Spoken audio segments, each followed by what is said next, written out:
Mas aqui é preciso pensar 3 reações perante o sofrimento. O sofrimento ele vem, mas as pessoas reagem de maneira diferente. Há pessoas que ficam desesperadas. Elas não sabem o que fazer, elas não sabem o que falar, elas não sabem para onde ir. Há pessoas que ficam paralisadas. Elas ficam petrificadas perante o sofrimento. E há pessoas que tomam uma atitude. O que eu farei com o sofrimento que vem? Lembro-me, quando eu era ainda pré-adolescente, no sítio da minha tia, em Itaúna, eles mexiam com um boi bravo. E eu não sei porquê, apareceu um boi que era indomável.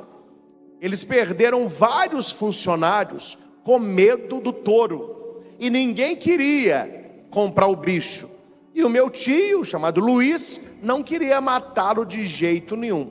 Eu tenho uma memória bem vaga desses episódios, mas eu lembro-me dele num cercado muito pequeno, o chifre, uma argola no nariz, sangrando, e ele altamente nervoso, e bufando, e passando a pata no chão. Era o terror do sítio. Tanto que o dia que a gente ia lá, a minha tia dizia: não solta, mantenha preso. E não é preso num curral só não, ele ficava no cercado, que dava acesso a um curral, que tinha uma porteira, que dava acesso ao lugar que eles alimentavam, que tinha outra porteira, que dava acesso ao pátio. O medo que eles tinham desse boi. Sabe como que é criança, né? Não me lembro qual é o dia, mas juntou a primaiada toda e nós fomos brincar no sítio. O sítio era enorme, mas criança, eu não entendo cabeça de criança. Eles querem brincar só onde não pode, não é? Tem o sítio todo, não. A gente queria só onde não podia. Aí nós pulamos um cercado lá de arame farpado e fomos tentar subir numa árvore. A gente queria brincar. O que a gente não viu, que lá em cima estava o touro. Ele estava solto, mas ele era malvado mesmo, viu? Ele estava deitado e deitado ficou, com aquele olhinho assim, ó, como se não quisesse nada. Meu filho, ele estava esperando a gente chegar mais perto. E de onde a gente estava, de onde ele estava, ele não pegaria ninguém. Ele ficou quieto. E a meninada com o pau na mão, e vão brincar, e polícia e ladrão. Hora que a gente estava numa distância mais próxima, meu filho, o boi transformou. Ele ficou de pé, começou a bufar, começou a passar a pata no chão. Era um terreno que tinha muito cupim, sabe esse cupim? Ele foi com um chifre, começou a jogar cupim para cima. Eu acho, meu filho, que eu vivo o diabo, sabe? Eu nunca vi uma coisa tão horrorosa na minha vida. E ele deu um berro e começou a correr. O meu avô, que eu sou Bismarck, estava fora da cerca. Ele disse para nós: corre para cá, porque o terreno aqui era compridão, ó, mas a cerca era relativamente próxima.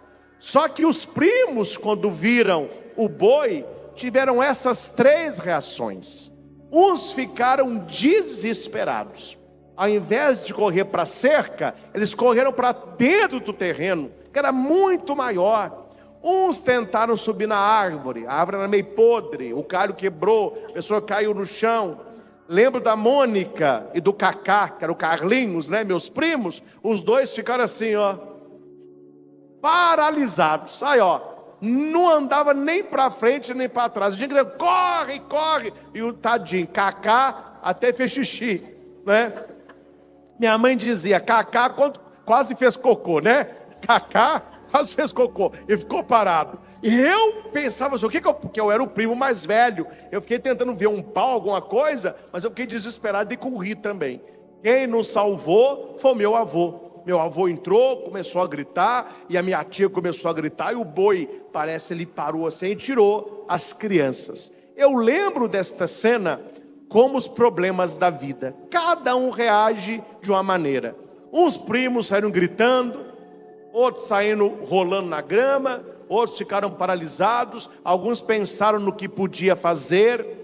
Cada pessoa reage de uma maneira perante os problemas da vida.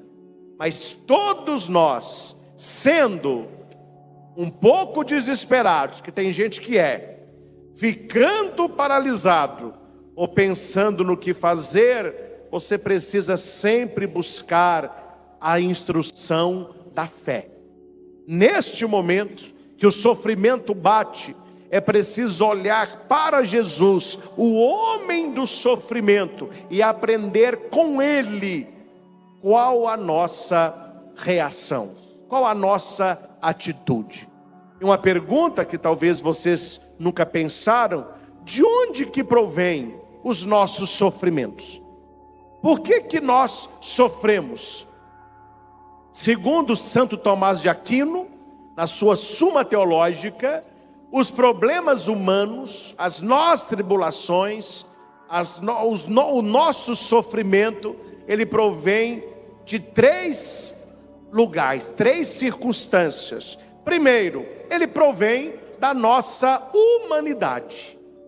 Doença, acidente, desapontamentos, traição. Segundo lugar do sofrimento, a nossa pecaminosidade. O nosso pecado, ele traz problemas. O mau uso da língua, o mau uso das emoções, as escolhas que fazemos. E um outro caminho do sofrimento é a nossa cristianidade. Só por sermos cristãos, o diabo vai fazer com que tenhamos problemas, tentações. Então a tentação, ela vem da nossa humanidade, da nossa pecaminosidade e da nossa cristianidade. Envolver a humanidade, envolver o próprio pecado, envolver o próprio ser cristão, sempre com a graça, tentando enxergar além. Há uma história medieval que vai contar que um santo visitou a loja do diabo. Olha as histórias, hein? Aí na loja do diabo, ele viu tudo que era ferramenta. Aí tinha o ódio, a raiva, a inveja, a calúnia, a fofoca, o adultério, os vícios. E ele olhou assim, tinha uma foice bem trabalhada, cara, no alto assim, ó. E era um instrumento mais caro. Ele falou assim: qual é este instrumento mais caro? O diabo disse: esse instrumento aí é o desânimo. É uma das ferramentas mais caras.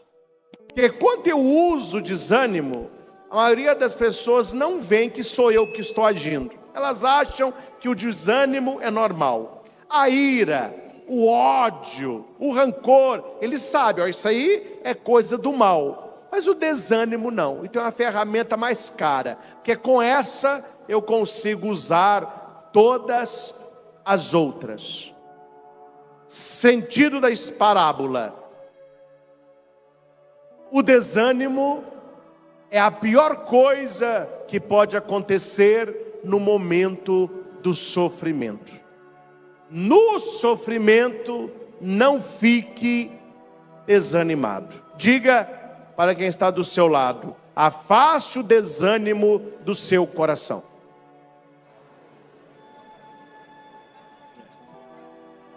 O que o pessoal acha que é desânimo?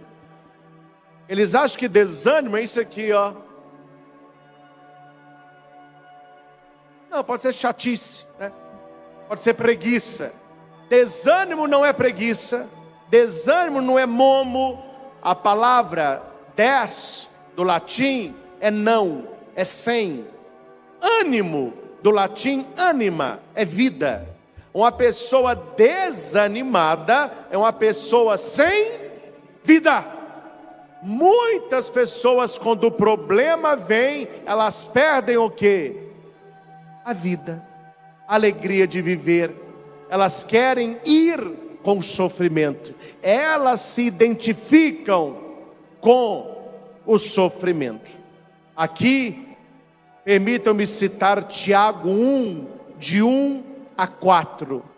Você que está em casa, anote para que você reze sobre isso. Isso ajuda muito ao cristão a viver o sofrimento como algo que pode acontecer, para que você não ouça da boca de Jesus o que Pedro ouviu: afasta de mim, Satanás. Você não pensa as coisas de Deus, você pensa as coisas dos homens. Tiago vai dizer assim: meus irmãos, considerem motivo de grande alegria. Repitam: motivo de grande alegria. Motivo de grande alegria. O fato de passarem por diversas provações e sofrimentos. Olha o que Tiago está falando. Para o cristão, a provação e o sofrimento, ele vai gerar na frente uma grande alegria. Porque ele usa um verbo aqui maravilhoso, que é o verbo passar. O sofrimento, ele passa, mas você permanecerá. E como que você estará depois que o sofrimento passar? É isso que Tiago está refletindo. Considere um motivo de grande alegria o fato de vocês passarem problemas. Que Tiago está escrevendo para uma comunidade que está pensando o seguinte: se nós nos convertemos e se nós servimos ao Senhor Jesus, por que a gente está sofrendo? Se eu for à missa, se eu confesso, se eu tenho uma vida de santidade, por que eu estou sofrendo? Aí Tiago vai dizer: olhe, se você está sofrendo, considere isso motivo de grande alegria, pois você sabe que esse sofrimento é sofrimento para os outros, mas é uma provação para nós. Eita, hein? Bonito. Você entendeu? Como que o cristão sofre? Ele transforma o sofrimento em provação. Porque o sofrimento pelo sofrimento. Mas quando você transforma o sofrimento em provação, você vai vivê-lo com Deus. E o sofrimento que é visto como prova, produz fé. A fé produz perseverança. E a perseverança nos leva à maturidade. Você conhece pessoas maduras? Sim ou não? Você conhece jovens maduros? Certamente existem. Você conhece criança madura? A maioria certamente são crianças. Mas se você conhece uma criança madura, ela fala, ela reage, ela é independente, saiba, é uma criança que já sofreu muito. Ela teve que amadurecer na pressão, porque o sofrimento leva à fé, a fé leva à perseverança, e a perseverança leva à maturidade. Gente, aquele que não sofre, não amadurece.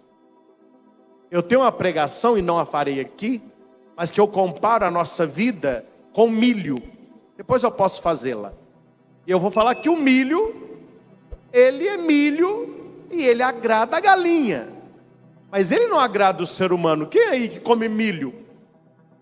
Mas se você pega o milho e o joga no Espírito Santo, tem 3 símbolos do Espírito Santo. É o óleo, o fogo e o sal. Vós sois sal da terra, a unção de Cristo, Cristós ungido, e o fogo de Pentecostes. Se você pega esse milho, coloca ele num óleo, joga um salzinho e coloca no fogo, o que vai acontecer ali? Uma transformação. O milho que não passa pelo sofrimento, ele permanece milho. Mas o milho que se deixa transformar, ele vira pipoca.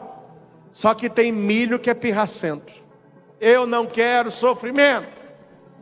Aí depois, quando você vira pipoca, o que fica no final? O mineiro sabe o nome, piruá. Eu pregava isso em Curitiba, e depois eu preguei lá em São Paulo. Eles não sabem o que é. Eles não sabiam o que era o piruá. Falei com ele, piruá é o milho que não quis virar pipoca. Piruá é o cristão que não aprendeu com sofrimento. Na sua família tem piruá? No seu trabalho tem piruá? Mas você é uma pipoca? O sofrimento, ele destrói ou transforma.